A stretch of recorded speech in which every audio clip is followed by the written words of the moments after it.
Bom dia, boa tarde, boa noite, meus consagrados, minhas consagradas, comadres e compadres. Caminhões carregados de pizza calabresa cebolada com suquinho de maracujá. Como é que vocês estão? Espero que bem. Retornamos. Eu sei que vocês estavam com saudade, estavam sentindo falta do podcast da Cru que vocês não conseguiam viver sem. Eu sei. Calma, nós voltamos. E a quarentena continua, infelizmente, aí espero que vocês tenham tido cuidado, que ninguém tenha morrido, que ninguém tenha falecido. E nós estamos bem também, graças a Deus. E hoje temos aqui pessoas especiais que vocês já conhecem, que vocês já estão acostumados em ouvir a voz dele. Se apresentem, meus queridos. Bom dia, boa tarde, boa noite. Eu sou Gideon Levi, estudo Engenharia de Computação na UFC de Sobral. Sinto prazer em dizer que hoje é o nosso primeiro podcast presencial da história dos podcasts da Cruz Sobral. Graças a Deus, que Deus seja glorificado como Ele sempre é nos nossos podcasts, né? Bom dia, boa tarde, boa noite. Nossa fala inicial padrão. E, gente, aqui quem fala é o Michel Bernardo. E vamos aí para o nosso 10º podcast, que seja uma bênção. Logo o Carlos já se vai apresentar o tema. E é isso. Então, meu povo e minha pova, hoje falaremos sobre a Reforma Protestante de uma forma que poucos já ouviram falar, ou então pelo menos um pouco diferente, dando ênfases diferentes, mostrando um pouco mais de detalhes, um pouco mais de fatos importantes no decorrer da história da igreja em si, e dar um ponto de vista mais pessoal de como a reforma nos marcou, de como a reforma moldou a nossa cosmovisão de forma bem pessoal, como já falei. E para a gente começar, eu queria pedir para que o Gideão Levi orasse. Por quê? Porque ele é filho de pastor e ele tem que orar mesmo. Típico. Oremos então. Santo Deus, querido e amado, nós te agradecemos, meu Deus, por essa 10ª gravação do podcast, principalmente este podcast que é presencial. Obrigado por nos providenciar esse momento, Pai. Que a gente possa, como sempre, glorificar o Teu nome, que a gente não queira a glória mesmo, mas que a gente dê a glória para Ti. E que a gente possa falar aqui o que isso quer que a gente fale, meu Deus. Nos usa, abre nossas mentes, abre as mentes que a gente está ouvindo também, Pai, para que eles possam receber a Tua palavra. Em nome do Senhor Jesus. Amém. Amém. Então, começando bem do princípio ali, o nosso tema, vou lançar aqui as perguntas à mesa, literalmente mesa, que estamos aqui sentados numa rodinha de conversa. Muito bom que está sendo presencial. Comendo chocolate. Comendo chocolatezinho, rapaz. Coisa boa, coisa santa, coisa fina. Né? Então, lançando aqui as perguntas na mesa. O que foi a Reforma Protestante? E a magia da edição vai colocar alguém primeiro, quem está em dúvida. Basicamente, a Reforma Protestante ela foi um movimento reformista, né? Que começou ali com Lutero, monge agostiniano, influenciado, óbvio, por Agostinho. E o objetivo dessa reforma foi, óbvio, reformar a Igreja Católica Medieval e com o objetivo principalmente de trazer de volta as Escrituras, né? Trazer ela de volta ao caminho certo, né? Por assim dizer. E como a gente até falou aqui antes de começar a gravação, já existia uma igreja, a gente vai falar ainda um pouco sobre isso, mas como muitos protestantes e também católicos devem pensar, antes da Reforma Protestante não era um período de trevas no cristianismo, né? Houveram também pessoas ali influentes, pessoas usadas por Deus durante o tempo entre a igreja primitiva e a Reforma Protestante, né? Então a gente deve sempre considerar isso, e é o que a gente vai falar também um pouco hoje, né? Vale destacar que a Reforma Protestante, ela nunca pode ser vista também só como um momento único, né? Somente um ponto ali na história. Mas quando se fala de Reforma Protestante, a gente está considerando aí um conjunto de eventos, né? Tanto se referindo a Martinho Lutero, mas também a outros reformadores que também foram muito influentes e muito importantes na construção desse movimento. E, como já falado, né? O contexto ali da Reforma Protestante era de uma situação muito complicada, de um quadro muito danoso para a imagem da igreja, para a doutrina da igreja. historicamente falando, né, a gente sabe que o momento ali era onde a doutrina da igreja, ela permitia a venda de indulgências, a venda de perdão. E isso, biblicamente, que é justamente o foco, né, da Reforma Protestante, isso biblicamente é completamente herege, por assim dizer, né? E é basicamente isso. A Reforma Protestante, ela tem, digamos que, duas facetas, né? Primeiro, com relação à salvação, e segundo, também com relação à fonte de origem, à autoridade que deveria reger a igreja. E eu espero que a gente possa continuar falando mais a respeito disso.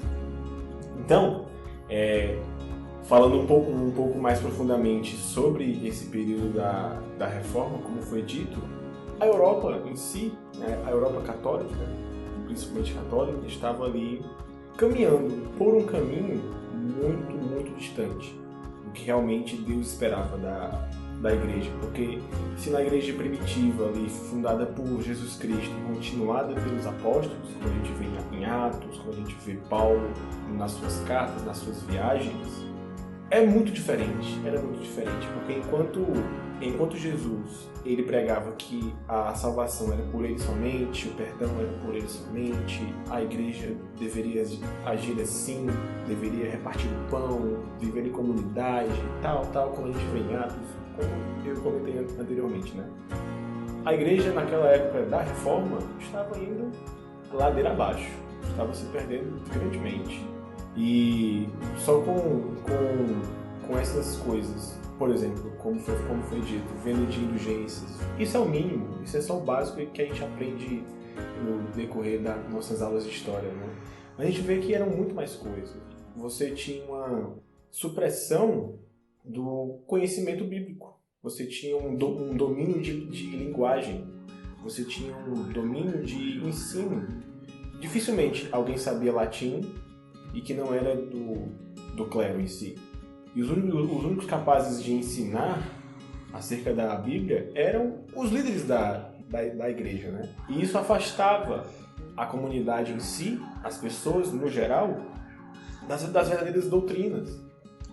E essa parte, né, da igreja afastar as pessoas da doutrina, afastar as pessoas da própria igreja, né?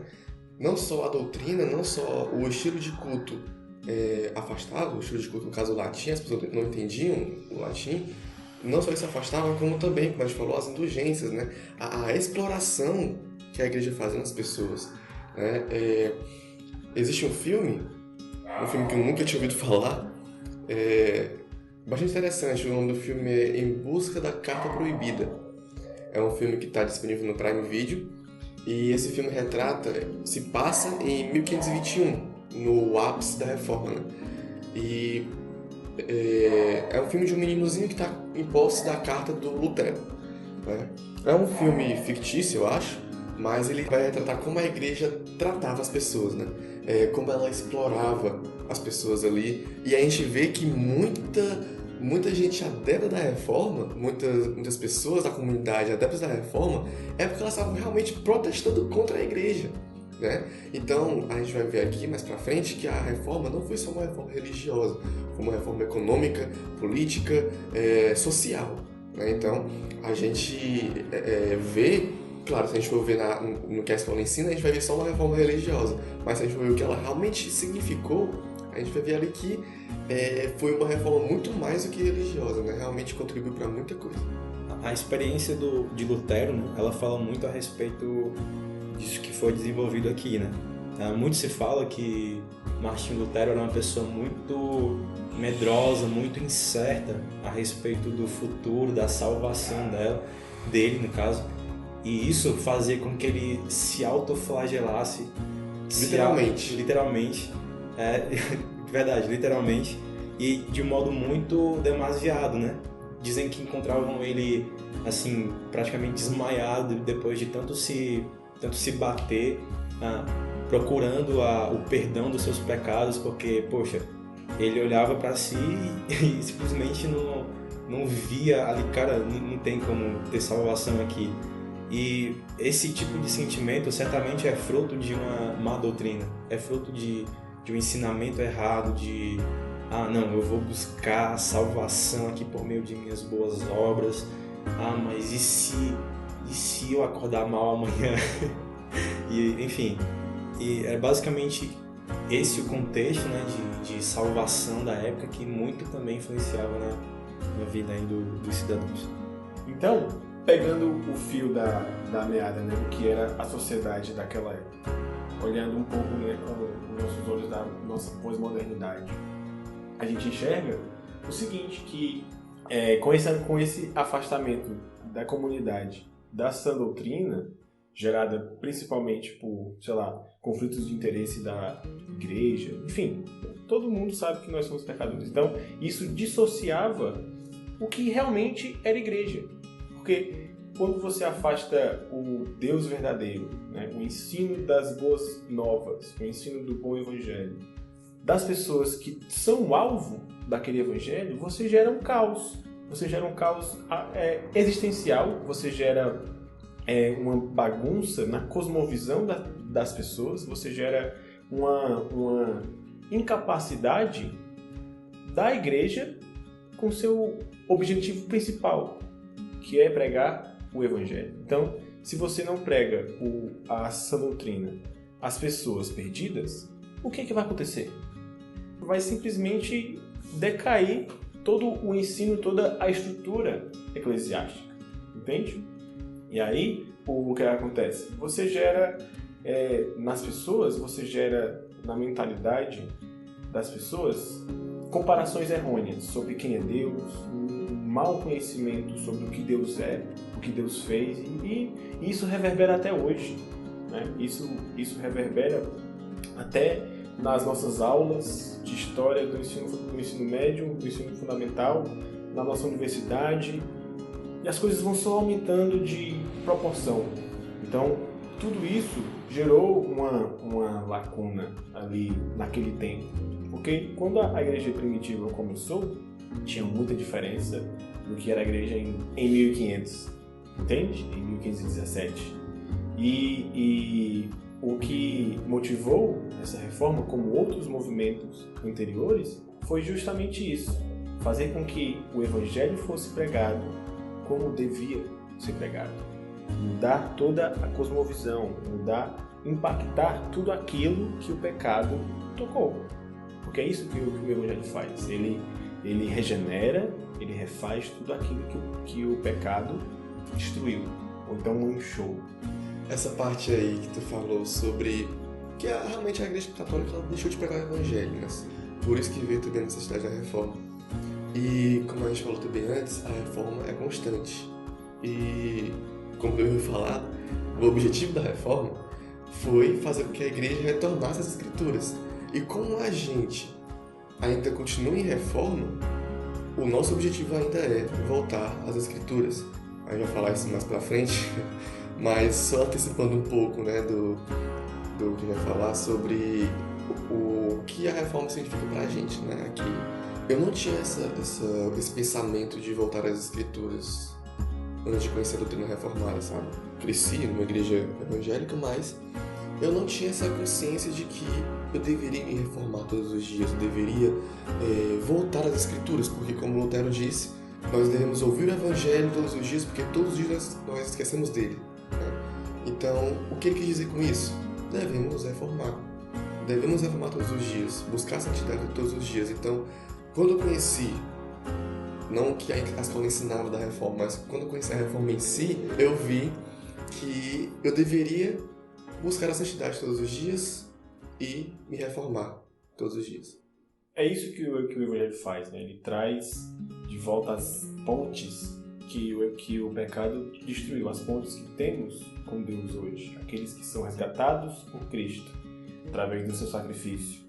São chamados a todos os dias se arrependerem, pegar a cruz pesada e seguir a Cristo. Isso é um ataque à nossa natureza carnal. Isso é um ataque à nossa natureza humana, caída. E era isso que estava se perdendo. Era isso que estava fora de foco, né? Para que todos aqueles esforços, né, até culminar no grande evento da reforma, era isso que eles queriam, era isso que eles tinham como objetivo, ter sempre o apreço pelas verdades eternas. E é esse o apreço que nós devemos ter, porque foi o que Jesus pregou. Olhem para a palavra de Deus, olhem para mim, sejam meus imitadores, assim como Paulo falou. Entende? Toda a Bíblia corrobora com isso, para olhar para Cristo, olhar para Deus, aquele que nos salvou do deserto, do pecado. Então, a igreja, quando ela não prega mais o Evangelho, ela vai estar falando o quê? Com morte. E isso nós vemos no decorrer da história, que muitas vezes muitas igrejas morreram. Né? Você vê a Igreja Católica ali sempre com um grande poder, não pelo Evangelho, muitas vezes, né? Mas outras vezes sim, eram bem intencionados, querendo fazer o certo. Mas, em sua maioria, não era isso que acontecia. Não é à toa que muitas igrejas se dividiram, muitas grandes igrejas. Você tem a igreja ortodoxa, que se separou da igreja católica por puramente doutrinas divergentes. Né? Você tem muitas divisões no decorrer da história porque o evangelho não era mais pregado, entende? E é assim que uma igreja morre, quando não tem mais evangelho, entendem? E falando um pouco mais dos impactos da reforma protestante, nós tivemos muitos. Né? Nós tivemos aí na produção literária, não é à toa que uma das coisas que mais acelerou, né, o espalhamento da verdade de Cristo para as pessoas foi justamente que na época da reforma havia sido inventada a máquina de prensa, né, tipo uma gráfica, entre aspas, né? Então você tem ali um aceleramento na produção literária, você tem um aumento de produção literária, um aumento de compartilhamento de novas ideias, de livros, de artigos naquela época. Né? Então isso chegou em um ótimo tempo, graças a Deus, porque as Bíblias traduzidas para muitos idiomas, não só com Lutero, mas outros reformadores, outros pré-reformadores também já haviam tido esses esforços. Então isso caiu como uma luva naquele tempo. A Bíblia é muito mais acessível, muito mais clara para muitas pessoas, que agora elas poderiam ler as verdades eternas no seu próprio idioma. Entendem? Não só simplesmente um latim da vida. E aí você tem um impacto na ciência, como fazer ciência, como fazer teologia, como o Evangelho pode restaurar tudo isso, né? Nosso conhecimento de mundo, aceitar que muitas coisas na vida, é como em Eclesiastes, né? Você vai querer entender a vida humana, brother, esquece, entendeu? Vai chegar um momento que você vai ficar... Não faz sentido. Não faz sentido, entende? A gente vai chegar na mesma conclusão que o escritor de Eclesiastes, né? O pregador. Então, cara, entender melhor as Escrituras é entender melhor quem nós somos e para o que viemos. Então, a reforma veio com força, com essa abrangência, né, sobre retornar às Escrituras. E os impactos, né, até como a gente falou antes, foram não só religiosos, mas em outras áreas também. Eu acho que não foi tanto o intuito de Lutero impactar de outras formas. Eu acho que ele queria só reformar a Igreja Católica, não criar outra igreja, né? Mas como a Igreja Católica não quis continuar com os seus doutrinas, então o jeito foi sair, né? Continuar do jeito certo. Continuar do jeito... Exatamente. Nossa, foi boa. Continuar do jeito certo. E os outros impactos ali do religioso foram o educacional, né? Zwinglio e Calvino principalmente influenciaram ali, né? Zwinglio ele criou a primeira escola pública, nas primeiras escolas públicas. Calvino criou as primeiras universidades públicas. Então o conhecimento educacional foi espalhado para quem não tinha renda, quem não tinha poder, que na época, né, só quem tinha poder aquisitivo ou quem era do clero poderia ter acesso aos estudos. Teve impacto político, né, a questão de igreja e estado que existia na época, e impacto legislativo, que Calvino, né, um grande entendedor do direito, quando ele veio para Genebra, pediram para ele fazer as leis, né, de Genebra ali, de acordo com a Bíblia e tal. Então teve esse impacto também legislativo. E na economia também, né? Como a gente também... A escola ensina um pouco até deturpado essa parte. Mas Calvino também, acho que foi ele e Lutero, né, os dois grandes reformadores. Na parte econômica, Calvino também influenciou, juntando ali o trabalho sacro e profano. A Igreja Católica, ela separava isso, e quem trabalhava para Deus ganhava mais, digamos, né? Tinha mais status quem trabalhava para Deus, e quem trabalhava em outras coisas não tinha tanto status. Calvino pegou e juntou tudo isso, dizendo que todo trabalho glorifica a Deus, aí falou que não trabalha não come, enfim, teve tudo isso, então foi um impacto na economia também, né? E na imprensa também, como o Carlos já falou, então vou me abster desse comentário. Tu falou algo interessante aqui a respeito do sacro e profano, né? E uma das doutrinas, por assim dizer, que eu acho que a gente tem que ter mais apreço da Reforma Protestante, digamos que um dos maiores tesouros que a gente tem é a questão do sacerdócio universal, né? Que é aquela ideia de que os homens agora eles podem exercer um sacerdócio para Deus, independentemente das áreas que eles estejam atuando, independentemente dos locais que eles estejam trabalhando, né? Isso é assim fantástico, porque isso causa de fato impactos em todas as áreas, porque agora os cristãos eles vão se envolver com a política, com a economia, com a física, com a ciência, com a matemática, tudo para a glória de Deus. Isso não significa que o conteúdo em si seja um conteúdo religioso, um conteúdo, digamos que, no sentido de doutrinar as pessoas religiosamente, mas não, um conteúdo objetivo, que vá funcionar para a sociedade, mas que, ao mesmo tempo, no coração do homem, no coração daquele sacerdote, no seu ali ofício universal, ele está oferecendo para Deus, né? E acho importante também a gente citar alguns impactos na igreja, né? No quesito interno da igreja. Doutrinário. Doutrinário, consequentemente doutrinário.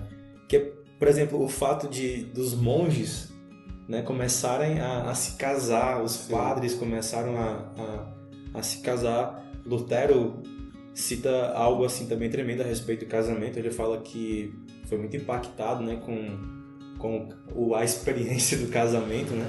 E isso é uma bênção, né, porque existe certo equívoco no uso do celibato, né? Existe certo equívoco ali, mas acho que é importante a gente citar também essa questão, né?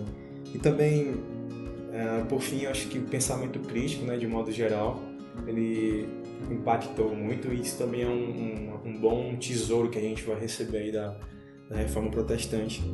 Então, pensando um pouco na igreja pré-reforma, a gente não pode esquecer do que acontecia entre o ano zero, o ano que Cristo nasceu, entre ali a vida de Cristo, né, a fundação da igreja primitiva até 1000 e 1500. Não é à toa que muitas igrejas foram plantadas por Paulo, por seus discípulos também, por Timóteo, por Tito, não é? Não é à toa que muitas igrejas foram também plantadas por Tiago, por outros apóstolos, né? A gente não tem muito do que é escrito, porque até onde me vem aqui a memória, existe pouquíssima coisa, né? Se não quase nada, sobre essas pessoas que plantaram igrejas, por exemplo, nas regiões da Europa, da Índia, ali do Oriente Médio. Nós não temos muitas informações, mas certamente haviam igrejas ali, haviam igrejas santas, haviam igrejas doutrinariamente centradas em Cristo, né? Então, por exemplo, existe a possibilidade do eunuco que foi batizado por Filipe mostrar as boas novas aonde ele estava depois de seguir o seu caminho? Com certeza, né? A gente pode muitas vezes divagar aqui, imaginando o que aquele homem poderia ter feito. Claro que ele pode não ter feito nada depois, né? Mas e se ele tiver feito? Entende? Se ele, entendendo as verdades eternas, pregadas por Filipe, explicadas por Filipe através do Espírito Santo. Imagina se aquele homem não começa pregando para um e para outro, e aí Deus faz nascer uma igreja onde ele estava? Não é não? Com Então, certeza. houve sempre igreja, sempre vai haver igreja, né? E a gente não pode esquecer de que Deus, ele sempre falou com a gente através da sua palavra, através de outras pessoas que vieram anteriores a gente. Hoje nós vemos muita gente morta, né? Nós ouvimos muitas vezes gente morta. Calma, é só, né, gente que era crente e que morreu, né? Hoje nós temos os seus escritos, nós temos aí as suas pregações. E, cara, o caminho da igreja é lindo. O caminho da igreja é lindo. Vendo a reforma como um grande evento, nos mostra que Deus sempre está agindo. E Ele sempre agiu. Então, a igreja não começou somente na reforma. Ela começou ali, com Jesus, seus discípulos, apóstolos, os discípulos dos apóstolos, e assim foi. E chegou até hoje. 2020, dia 12/11, às 11h16 da noite. Entende? Então, resgatar sempre a memória do cuidado de Deus com o seu povo, que Ele está agindo. Ele agiu na pré-reforma, Ele agiu na reforma, Ele está agindo até hoje. Ele está colocando em nossas bocas o Evangelho da salvação. E vai continuar, né, até o dia que Jesus voltar, até o dia que Ele vier com o seu poder, grande glória. E a reforma vai ser até lá. Acho que uma coisa importante da gente manter em mente também é que, apesar de todos esses benefícios, todo esse impacto positivo que a reforma trouxe pra gente, infelizmente, os reformadores não fogem à verdade bíblica da depravação, né? Onde todos pecaram, todos cometem erros, e até mesmo esses grandes homens cometeram grandes erros, né? Que aos nossos olhos hoje em dia seriam terríveis. E isso, de certa forma, mostra que só mesmo Deus é o Senhor da história, né? Sabe, quando a gente olha para a Bíblia inteira, a gente vê homens fazendo papéis importantes para Deus, fazendo obras importantes de Deus, mas, infelizmente, o pecado sempre, quando encontra alguma brecha ali, sempre acaba prejudicando, né? E não foi diferente com os reformadores, né? Inclusive, Martinho Lutero, atribui-se muito a Lutero o fato de ele ser antissemita, né?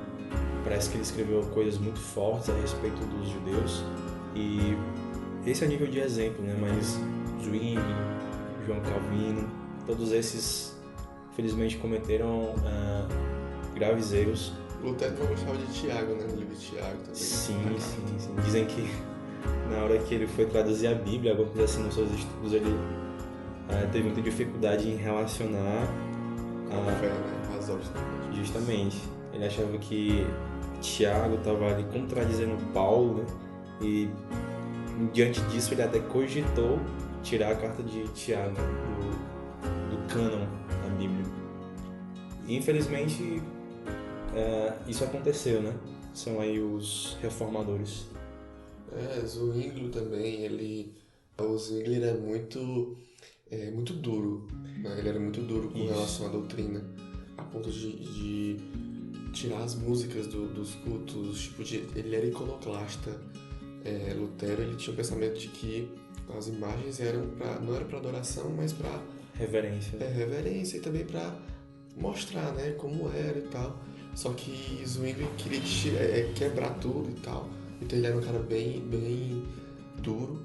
E Calvino, um dos principais erros dele foi meio que relacionar a igreja e Estado, né? Ele ainda colocou em Genebra ali algumas pessoas do clero, digamos, né, para participar da política e tal. E isso não deu muito certo. Ele se arrependeu e voltou. Nossa, né? Então, realmente a gente vê aí muitos erros reformadores. E como tu falou, a gente vê esses erros justamente para a nossa doutrina não estar firmes neles, né? A nossa doutrina está firme no Evangelho de Cristo. Nossa doutrina é Cristo, né? Então, o que eles fizeram foi se esforçar para a igreja voltar a essa doutrina. Então, a gente deve reconhecer o esforço deles, mas não endeusá-los, né?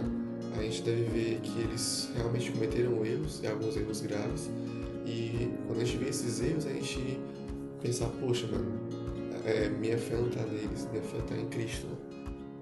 Então, dando prosseguimento ao nosso podcast, já se encaminhando para a parte final, vamos falar um pouco mais sobre uma experiência mais pessoal, né? E aí, eu queria ouvir vocês, falar um pouco também da minha visão, de como eu conheci a Reforma, como o que ela impactou, e ouvir mais, né, sobre a vida de vocês, falar um pouco da minha. E aí eu deixo ao Michel essa missão de falar primeiro. Então, quando eu tive contato com a história da Reforma Protestante e de tudo que ela representa, eu já fazia parte de uma igreja que carregava aí as heranças, né, da Reforma Protestante. Principalmente com relação à doutrina soteriológica, no sentido de salvação pela fé, e também com relação a fonte de autoridade primordial, que seria, no caso, as Escrituras, né? Sempre tive essa ideia em mente. E quando eu comecei a ter contato, a estudar e ver como se deu, eu tive a sensação parecida como se eu estivesse escutando minha avó falando a respeito das histórias dos meus tios, da minha mãe, quando eram mais novos. Por quê? Porque, tipo, eu já vivia algo, já tinha uma herança ali na minha vida, no sentido religioso, doutrinário, e aí comecei a ver a história daquilo, de como aquilo aconteceu, de como aquilo surgiu, e essa foi uma experiência assim bem legal, né? Mas algumas coisas assim mais a fundo, conhecendo a Reforma da Protestante, uma coisa que eu carrego muito comigo em mente é principalmente o que eu já citei a respeito do sacerdócio universal. Porque eu acho que todos, eu não sei na verdade, mas eu acho que muitos já se pegaram num certo dilema, né? Poxa, cara, eu quero ser, sei lá, quero ser advogado, quero ser médico, quero ser engenheiro, mas será que eu posso ser isso e ainda assim servir a Deus? Ou será que eu preciso largar tudo para servir a Deus de um modo mais específico? E eu até acredito que algumas pessoas vão largar tudo, vão viver só para Deus, no sentido de viver somente para o ministério, né? Na igreja, como missionário e por aí vai. Mas tendo essa ideia do sacerdócio universal em mente, eu vejo que na verdade Deus pode me usar aonde quer que eu esteja, que eu posso glorificar Deus na minha profissão, nos meus estudos, com os meus projetos. E também uma coisa que eu acho muito importante de citar é a questão da salvação pela fé somente. Uma das coisas que se enfatiza muito, né, na conversão de Martinho Lutero é que ele, ao se deparar com Romanos 1,17, né, o justo viverá pela fé, aquilo libertou, de acordo com o que é relatado da experiência de Martinho, né, libertou a vida dele. E eu acho que ter essa experiência é realmente muito verdadeiro, essa frase de que o justo viverá pela fé. Porque quando a gente olha para a nossa carne, quando a gente olha para a nossa situação, eu acho que realmente uma reação plausível é a que Martinho Lutero teve, de se autoflagelar, de se ver em desespero com relação à morte, com relação à vida pós-morte. Mas uma vez que a gente conhece a Cristo, isso deixa de ser um mistério que amedronta para ser um mistério que traz esperança. De que, não, cara, eu tenho motivos para aguentar, eu tenho motivos e forças para aguentar, porque Deus me deu. E não só isso, mas Ele vai garantir a vitória e etc. Né? E creio que, para não me estender muito mais, essas duas coisas foram muito importantes para mim. Eu falei já um pouco, né, no começo, sobre um pouco da minha experiência com o protestantismo. E como eu já disse, ainda sou, mas eu cresci em uma igreja evangélica, né, filho de pastor, como o Carlos Gerson gosta de enfatizar. Claro! E o fato de muitos filhos de pastor serem o que são, né? Serem esse mau exemplo que são, se dá pelo fato, né? Se dá pelo fato de que, por crescerem na fé, muitos deles, eles acabam vivendo, com o passar do tempo, um ritual, vivem uma religião cegamente. Podem até ter um zelo, mas é como Paulo diz em Romanos 10, é um zelo sem entendimento. E eu acredito que eu fui assim por um tempo, sabe? Eu ia pra igreja, tocava e tal, e pronto, beleza. Fiz minha parte com Deus, né? Eu li minha Bíblia, orei um pouquinho, pronto, eu tô de bem com Deus. Hoje se eu morrer eu tô salvo, amanhã eu não sei, mas era assim. E eu não ligava, né, tanto assim, eu realmente seguia uma religião que não era o cristianismo. Eu ia dizer cristão, mas não sabia se era. Então, eu comecei, depois de uma discussão que eu tive com uma amiga, eu vi que sabia de nada da minha religião, não sabia nada do protestantismo, né? Então, eu fui começar a pesquisar pesquisar a história, e eu vi os 5 solos, né? Sola Fide, Sola Gratia, Sola Escritura, Solus Christus, Sola Deo Gloria. E eu vi, cara, tipo, por que eu não sou assim, sabe? Por que eu não acredito que a salvação é pela fé? Mesmo que a minha religião diga que é, né? Mesmo que a minha igreja diga que é, eu não tô acreditando. Porque eu acho que por eu tocar na igreja e orar, eu tô de boa com Deus. Então eu comecei a ver que era pela fé. E pela graça, eu não mereço, eu sou um pecador miserável. Eu vi o tamanho do meu pecado. Lutero, ele viu o tamanho do pecado dele, mas não viu a salvação. Quando ele viu o tamanho do pecado e viu que a graça era mais abundante ainda, aí veio a boa notícia, né?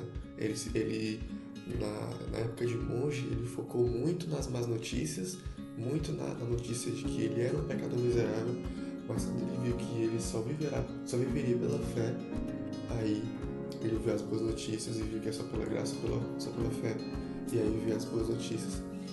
Então eu vi a boa notícia, eu vi o meu pecado, eu vi a boa notícia da graça, e foi aí que também que eu vi o sacerdócio universal também, né?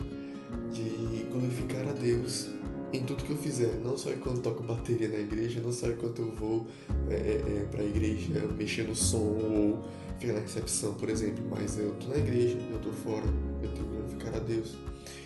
E eu já sabia disso, claro, mas eu aprendi isso muito mais na prática, agora fazer propaganda com a CRU, né? Eu entrei meio de paraquedas mesmo, né? Foi bem bufo assim, e eu aprendi mais ainda, principalmente na prática, a viver de verdade o evangelho, né? Tipo, não somente viver o evangelho nas reuniões, mas viver o evangelho com os meus amigos não cristãos. Tanto que até hoje eu sou ainda zoado, né, por eles, respeitado, né, mas tem sempre suas piadinhas, né? Mas... Sempre será. Pois é. Então, eles reconhecem em mim um cristão. Isso é bom ver que meus amigos não cristãos me respeitam por eu ser cristão. E veem, né, ver que a minha presença ali faz diferença. Então, realmente, depois de pesquisar, depois de saber a história do cristianismo, a história da reforma, realmente trouxe, na verdade, reavivou o meu amor por Deus, né? Eu tinha antes, perdi isso por um tempo, como eu falei, com os rituais que eu fazia, e reavivou esse amor por Deus, e eu vejo, né, que a importância da doutrina reformada fez na minha vida, né? Então agora falando um pouco mais sobre o que eu vivi, né, o que eu conheci sobre a reforma, uma das coisas que Jesus mais espera de nós é nos apegarmos a Ele, nos enxergarmos como pecadores e então pedir a Ele para que sejamos renovados, né, para que sejamos transformados, para que sejamos mudados, sempre estar ali seguindo o que Ele quer, o que Ele falou, o que Ele ordenou, né? Sendo como Ele é. E uma das coisas que a reforma resgata é justamente isso. Como viver segundo a Bíblia. Como viver, como ser homem segundo a Bíblia. Homem, no caso, no geral, né? Como ser um servo fiel e verdadeiro segundo a palavra de Deus. Como Deus realmente espera, né? Não é que os pré-reformadores, as pessoas, os homens e mulheres envolvidos na história da igreja tenham razão. Não é isso. Mas a razão de Deus dá a essas pessoas a capacidade de espalharem, né? De falarem acerca do que Deus realmente espera. Deus se revela através do nosso falar, do nosso evangelizar. E esse é o maior legado que a Reforma deixou para mim, de sempre estar buscando o que Deus quer, não o que eu quero, de estar buscando sempre ser um servo fiel a Deus, não simplesmente por mera religiosidade, não simplesmente por ser um falso, né? Ser alguém pomposo, cheio de coisa, cheio de achismos, cheio de ego, entende?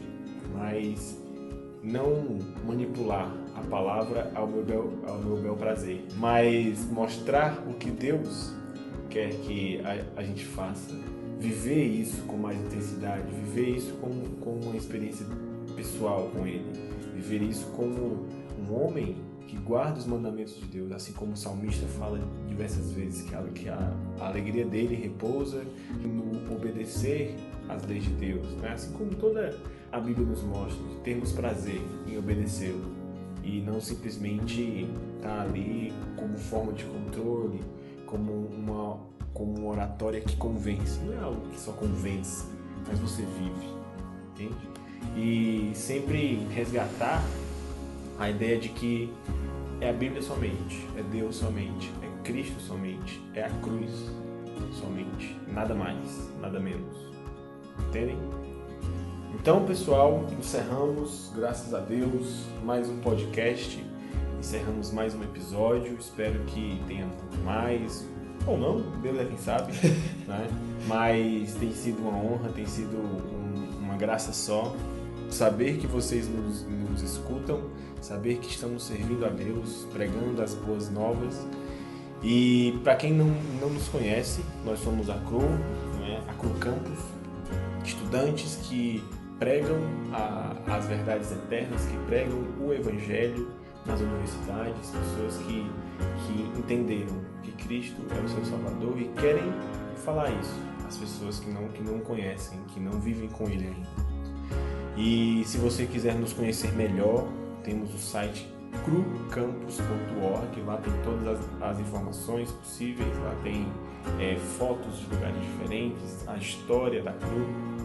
Então fiquem à vontade, crucampus.org, bem simples, só pesquisar no Google aí da vida, ou para os mais escondidos, o DuckDuckGo, como eu uso. E é isso, queria pedir para que o Michel orasse para a gente encerrar. É um prazer tê-los aqui conosco. Então, muito obrigado a vocês aí que estão aqui do meu lado, Michel e Gideon Levi. Deus abençoe a vida de cada um aí. E estamos aqui gravando no nosso escritório novo, nosso espaço aqui fenomenal, que só vocês vendo, viu? Conhecido como Salinha das Crianças da Igreja, meu amigo. Aí. Mas é celebrando as pequenas conquistas, né? Tô muito feliz. É a nossa, digamos que a nossa segunda temporada, né, com o podcast. A gente deu uma parada aí. A gente até mudou a capa. Deu uma parada aí. Mudamos a capa, mudando o nosso logo, né, por assim dizer. Vem com tudo. E graças a Deus a gente pode começar com um tema muito bom, né, nessa segunda temporada, Reforma Protestante. E espero que Deus abençoe nosso projeto, Deus nos abençoe.